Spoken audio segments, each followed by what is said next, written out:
Hello everyone, this is Himanshi. आज हम इस वीडियो में डिस्कस करेंगे क्लास 11 बिजनेस स्टडीज़ के चैप्टर 2 का नेक्स्ट टॉपिक, जो कि है memorandum of association. Previous videos में हमने डिस्कस किया था जॉइंट स्टॉक कंपनी का फॉर्मेशन कैसे होता है। तो आई होप अगर आपने वो वीडियो नहीं देखी होगी तो आप पहले वाली देख लीजिए। आज हम इस वीडियो में डिस्कस करेंगे मेमोरेंडम ऑफ एसोसिएशन के बारे में, जो कि कंपनी का सबसे इम्पॉर्टेंट डॉक्यूमेंट में से माना जाता है। उसके क्या क्या कंटेंट्स होते हैं वो पूरा आज हम डिटेल में डिस्कस करेंगे। तो चलिए स्टार्ट करते हैं। सबसे पहले मेमोरेंडम ऑफ एसोसिएशन या एमओए होता क्या है। ये कंपनी का प्रिंसिपल डॉक्यूमेंट है, that means the most important document, और it is considered as the charter of the company. ठीक है, ये कंपनी का चार्टर होता है और इसके अंदर जो भी कंपनी के पावर्स हैं, ऑब्जेक्टिव्स हैं, सब कुछ मेंशन होती है। और कंपनी के क्या, it also describes the scope of operations, कि कहाँ कहाँ किन किन चीज़ों में कंपनी ऑपरेट करेगी, उसका जितना भी स्कोप है। और ये तभी ऑल्टर्ड करा जा सकता है according to the provisions made in the companies act regarding its alteration. मतलब हमारा जो कंपनी का एमओए है वो ऑल्टर भी हम तभी कर सकते हैं, जो भी हमारे कंपनीज एक्ट के अंदर जो प्रोविजंस दिए हैं उसके तहत ही हम इसको अगर ऑल्टर करना चाहें, मतलब कुछ चेंजेस करना चाहें तो कर सकते हैं। तो ये हमारा है एमओए, और ये क्या करता है, हमको इन्फॉर्मेशन देता है। It provides information to outsiders such as creditors, suppliers. जो भी हमारे कंपनी के आउटसाइडर्स हैं उनको भी इन्फॉर्मेशन देता है कंपनी के बारे में। लाइक हमारे आउटसाइड क्रेडिटर्स हैं, सप्लायर्स हैं, ठीक है, सब कुछ उनको भी एक्सप्लेनेशन देता है। और इसीलिए इसको हम डॉक्ट्राइन ऑफ आउटडोर मैनेजमेंट भी बोलते हैं, क्योंकि आउटसाइडर्स को भी इन्फॉर्मेशन देता है कंपनी के बारे में। तो ये हुआ इसका बेसिक डिस्क्रिप्शन दैट एमओए क्या होता है। आई होप आपको समझ में आया होगा। अब हम देख लेते हैं इसके कंटेंट्स क्या क्या होते हैं, इसके अंदर क्या क्या चीज़ें होती हैं, क्या क्या क्लॉजेज इसके अंदर हैं। सबसे पहला है name clause.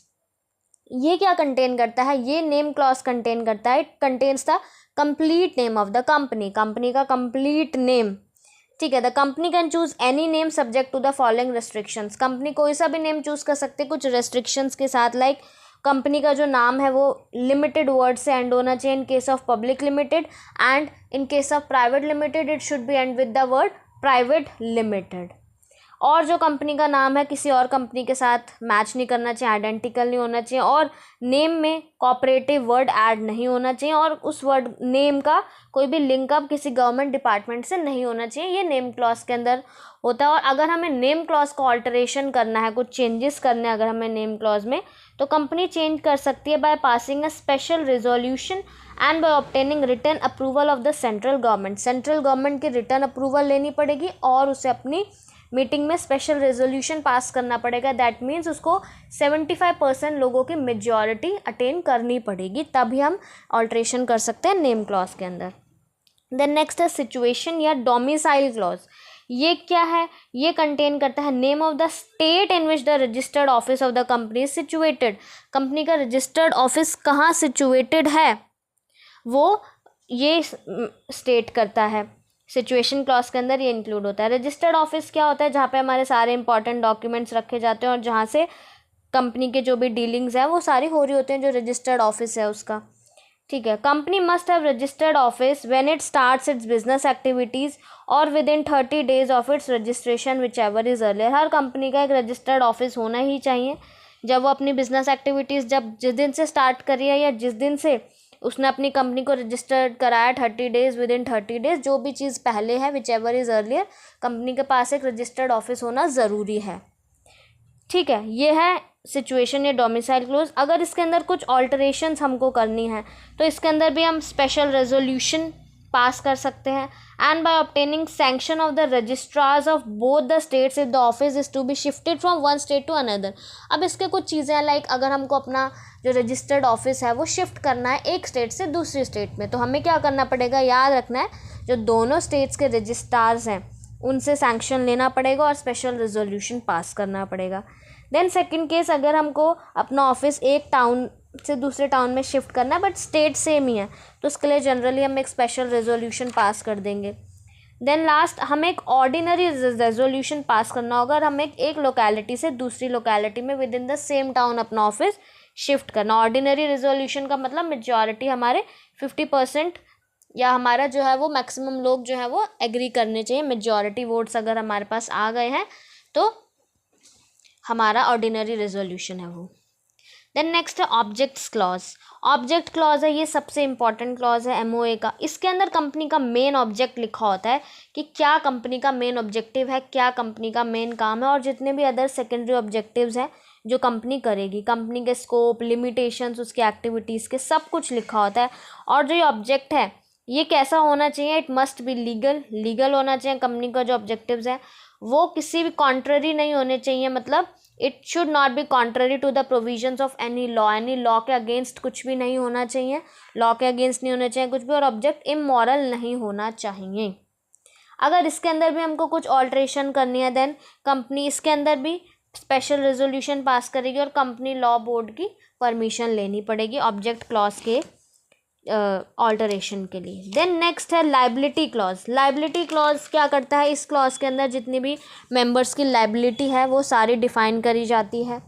In case of companies limited by share से अगर जो मेंबर्स की जो लाइबिलिटी है वो on the basis of shares है तो उनकी जो लाइबिलिटी है वो limited to the extent of unpaid amount of the share capital. जितना का उन्होंने शेयर कैपिटल नहीं दिया उतने की उनकी लाइबिलिटी होगी, ठीक है।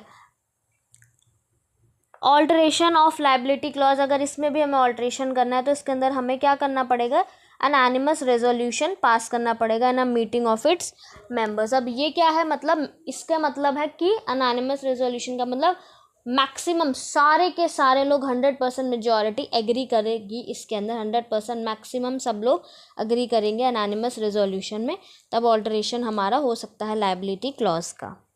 देन नेक्स्ट है कैपिटल क्लॉज। ये क्लॉज स्पेसिफाई करता है, नाम से पता चल रहा है, the amount of share capital with which company is to be registered. कितने अमाउंट ऑफ कैपिटल से कंपनी रजिस्टर्ड है, और the company with which the capital with which a company is registered, इसको रजिस्टर्ड या ऑथोराइज्ड और nominal capital. हमें क्या कहते हैं, जिस अमाउंट से कैपिटल, जितने अमाउंट से कैपिटल जो है वो रजिस्टर्ड है कंपनी का, उसी को हम रजिस्टर्ड कैपिटल या नॉमिनल या ऑथोराइज्ड कैपिटल भी बोलते हैं, ठीक है। ऑल्टरेशन अगर इसके अंदर हमको करना होगा, company can either alter its capital clause, इसके अंदर भी special resolution and by obtaining the approval of company law board, इसके अंदर भी अप्रूवल लेके कुछ भी ऑल्टरेशन करना है तो कर सकते हैं। लास्ट है एसोसिएशन या सब्सक्रिप्शन क्लॉज। ये क्लॉज डिक्लेरेशन का है बेसिकली, कि इसके अंदर जितने भी सारे डायरेक्टर्स हैं वो डिक्लेरेशन देते हैं that we the several persons, हम सारे लोग जिसका नाम और एड्रेस लिखा हुआ है, or are desirous of being formed into a company in accordance with the MOA and we undertake to take the qualification shares. The declaration must be signed by all the directors of the company. एक तरीके से पूरा हमको क्या दिया हुआ है, एक तरीके से डिक्लेरेशन दी हुई है सारे डायरेक्टर्स ने कि भैया जितनी भी इंफॉर्मेशन है ये सब ट्रू है और हम सब कुछ MOA के हिसाब से ही हमारा चलेगा। तो ये पूरा डिक्लेरेशन है लास्ट एसोसिएशन क्लॉज, और ये क्लॉज हमारा ऑल्टर्ड नहीं हो सकता। तो आई होप आपको क्लियर हुआ होगा MOA के बारे में और उसके कंटेंट्स के बारे में। वीडियो पसंद आई हो तो do like, share and subscribe to the channel. Thank you so much.